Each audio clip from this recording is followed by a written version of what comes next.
Você tem que se lembrar então que o contexto histórico do século XIX, cara, é um contexto que vem de um século XVIII bem zoado. Ó, o século XVIII tem Revolução Industrial, tem Iluminismo, o século XVIII tem Revolução Francesa, no século XVIII tem um monte de Revolução Francesa, um monte de Revolução burguesa. Então olha só, então você há de concordar comigo que o século XIX vai ser um século de um novo mundo. Ou seja, as pessoas estão enfrentando uma nova realidade. No século XIX a gente tem um capitalismo instalado, a gente tem uma vida industrial muito corrida. O capital, que não é Belo Horizonte, o capital vai mudar, não é isso? Agora, o cara que tinha terra era rico, agora o cara que tem indústria é rico, o cara que tem dinheiro é rico. Ou seja, essas ideias estão todas presentes. Nós vamos ter uma sociedade que vai estar saindo da zona rural e vindo para a zona urbana, as cidades estão crescendo, então as demandas da sociedade começam a mudar, beleza? Quando a gente tem demandas da sociedade, os caras começam a entender, querer tentar entender esse mundo. Quando o mundo começa a mudar, a gente começa a fazer o quê? Tentar entender o mundo, tá ligado? Então vão se criar novas maneiras e novas ideias, novas formas, novas filosofias para entender o mundo. Dentre essas filosofias nós vamos destacar algumas, beleza? Primeira ideia aqui que a gente tem é uma ideia que a gente chama de capitalismo. Capitalismo é um modo de produção. Ou seja, no capitalismo nós temos aqui uma maneira, um modo de criar riqueza. O que é riqueza no capitalismo? Fala aí, meu filho, o que é riqueza no capitalismo? Você sabe, aqui todo mundo mocorão, mas você sabe. Capital, você é gênio, cara. Capitalismo é o quê? Capital. O que pode ser capital? Capital pode ser ouro, pode ser prata, pode ser moeda, não pode? Capital pode ser até a figurinha do Pelé da Copa do Mundo, não dá pra trocar por dinheiro? Todo recurso que se pode trocar por alguma coisa vai virar capital, beleza? Então o grande objetivo do capitalismo qual é? Acumular o quê? Capital, beleza? Então a gente tem um capitalismo que é comercial, a gente tem um capitalismo que é industrial. No capitalismo industrial eu ganho grana quando eu transformo uma matéria-prima em um bem de consumo. Por exemplo, eu pego ferro, eu pego uma chapa de aço e transformo ela em um armário. A chapa de aço custa R$10, mas quando eu transformo a chapa de aço num armário, aquela chapa de aço transformada no armário vai valer quanto? R$50, ou seja, eu tive um lucro maneiro, não tive? Porque na indústria eu consegui transformar. Show de bola aqui? Então nós temos capitalismo. Nessa cultura do capitalismo vai surgir uma outra ideia, que é a ideia do liberalismo. Eu podia até cantar aquela música libera geral, então libera, mas eu não vou cantar porque vai ficar ridículo e tudo que vai pra internet é eterno, então eu não vou cantar. Mas o liberalismo, o que é o liberalismo? O liberalismo vem de uma ideia que os caras tiveram, que é a seguinte: nós vamos começar a tratar a economia, a política e a sociedade como a gente trata a natureza. Nós temos uma lei que chama lei do quê? Lei da gravidade, não é? Então a lei da gravidade diz que quando você solta um objeto, a tendência dele é o quê? Cair. Tem como fugir dessa lei? Não. Então o liberalismo, ele vem dessa ideia também do naturalismo, de que a economia, a política e a sociedade tem leis naturais. Leis obrigatórias. Gostou, né, Nicole?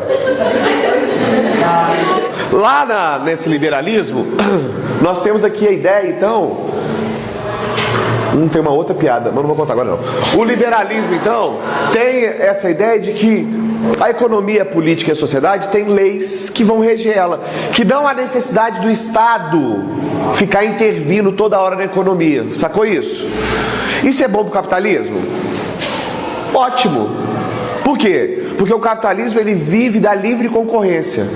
Ou seja, eu vou vender mais se o meu produto for mais barato, se eu for mais eficiente para produzir. Quanto mais eficiente eu sou para produzir, mais barato é o meu produto, mais eu vou vender, mais grana eu vou ganhar, mais rico eu vou ser. Essa é a lógica do capitalismo, beleza? Nesse contexto, então, você começa a perceber que os caras precisam cada vez mais aqui de serem o quê? Eles precisam ser dinâmicos, eles precisam ser competitivos. Surge então uma necessidade de se criar nações nações muito bem competitivas, muito bem estruturadas. Vou explicar isso melhor. Pensa bem, se nós temos um capitalismo agora industrial, se nós temos agora uma sociedade que vive de fazer indústria, você há de concordar comigo que eu preciso de mão de obra? Não. Não vou falar quem foi, Então olha só, a gente precisa de mão de obra? Isso, a gente precisa de mão de obra. A gente precisa aqui nesse momento de matéria-prima? Então você concorda comigo que se for um país desse tamanhozinho assim, ele vai ter muito menos mão de obra e muito menos matéria-prima? Agora, se eu conseguir reunir em um só território povos de mesmas características, mesmo idioma, mesma etnia, mesma cultura, e fazer desses povos que já têm esses laços em comum um só território, unir esses caras todos num território só, eu vou construir uma nação muito mais forte? Sacou isso? Ou não? Conseguiu entender isso? Vou explicar de novo. Se eu pegar, vou pegar aqui por exemplo um negócio pra zoeira. Não tem a botinha da Itália lá? 0,25. Eu vou fazer aqui. A Península Itálica.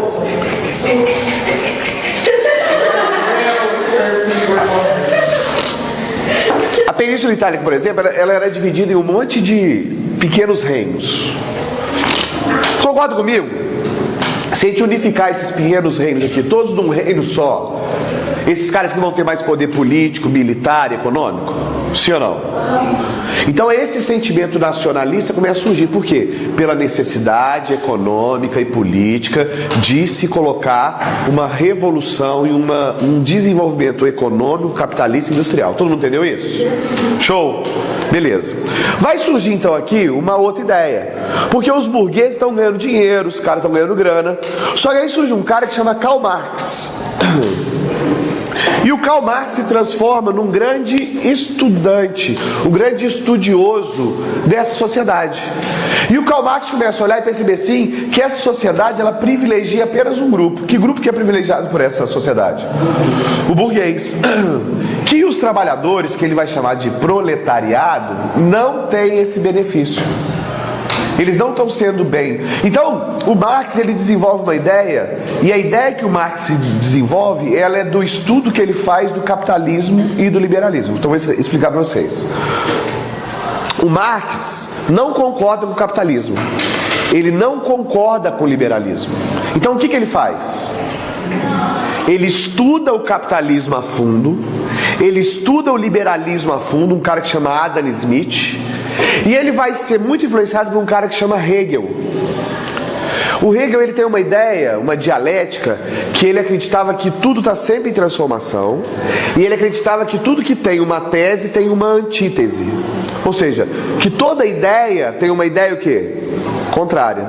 Então o que o Marx faz? Ele estuda o Adam Smith do liberalismo, ele estuda o capitalismo e aí ele cria uma ideia que é oposta ao capitalismo. Sacou o que é isso? Então o Marx agora ele vai criar uma teoria, uma filosofia, uma ideia que é oposta ao capitalismo. O Marx inclusive vai ser influenciado por alguns caras, principalmente franceses, que criaram lá no século XVII ainda um negócio que a gente chama de socialismo utópico. O que é o socialismo utópico? Era uma ideia de viver em comunidade, onde ninguém tinha propriedade privada, onde tudo era de todo mundo, onde dividia tudo. Só que esses caras criaram essa ideia, mas eles disseram como é que implantava essa ideia? Não. Então se eu tenho uma ideia que é muito bacana, mas eu não sei como implantar, essa ideia não é uma ideia, ela é uma utopia. Sacou? Beleza? Por isso chama socialismo o quê? Utópico. O do Marx não é assim. Então o que o Marx percebe? O Marx percebe o seguinte, fala, mano, durante toda a história do mundo, não houve a divisão social igual a gente acredita, servo, clero, não. A divisão social que sempre existiu, as duas classes sociais que sempre existiram foram duas. Ó, viu como é que é um pleonasmo? As duas classes sociais que sempre existiram foram duas. Você é gênio, viu? Quais são as duas classes? As classes são os caras que são os possuidores do modo de produção, e os caras que são donos da mão de obra.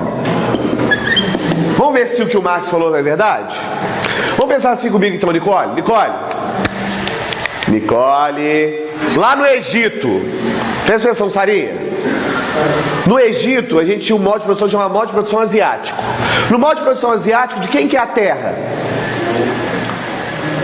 Você sabe, né? Eles não sabem não, mas você sabe. Fala pra mim. Viu? Asiático, modo de produção asiático, seus mocorongo. No modo de produção asiático era assim, a terra era do Estado.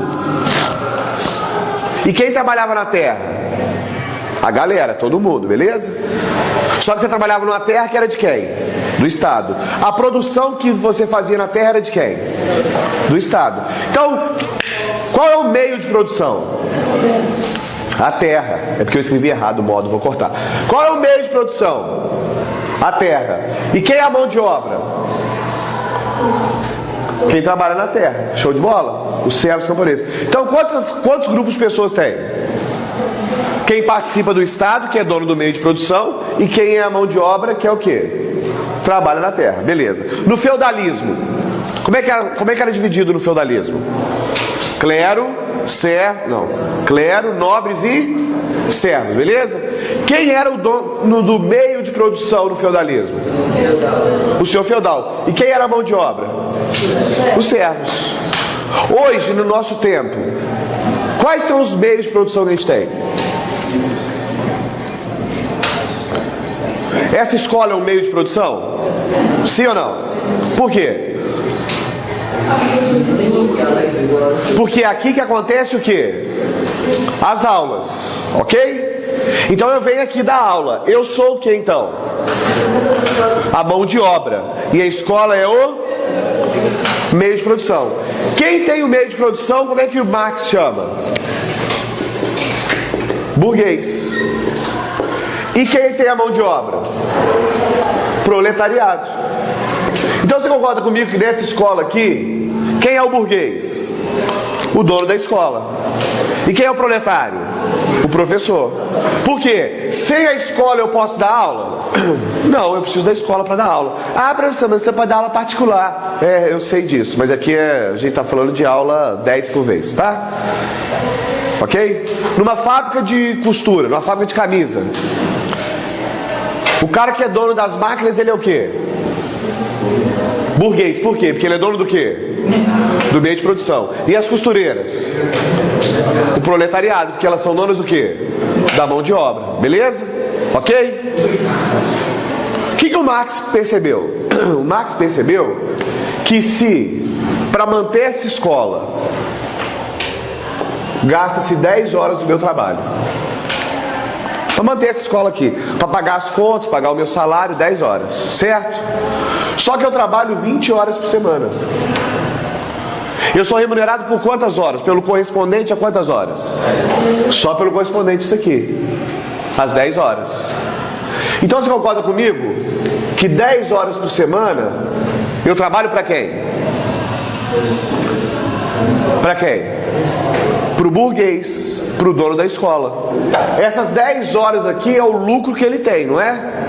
Como é que o Marx chama essas 10 horas? Mais valia.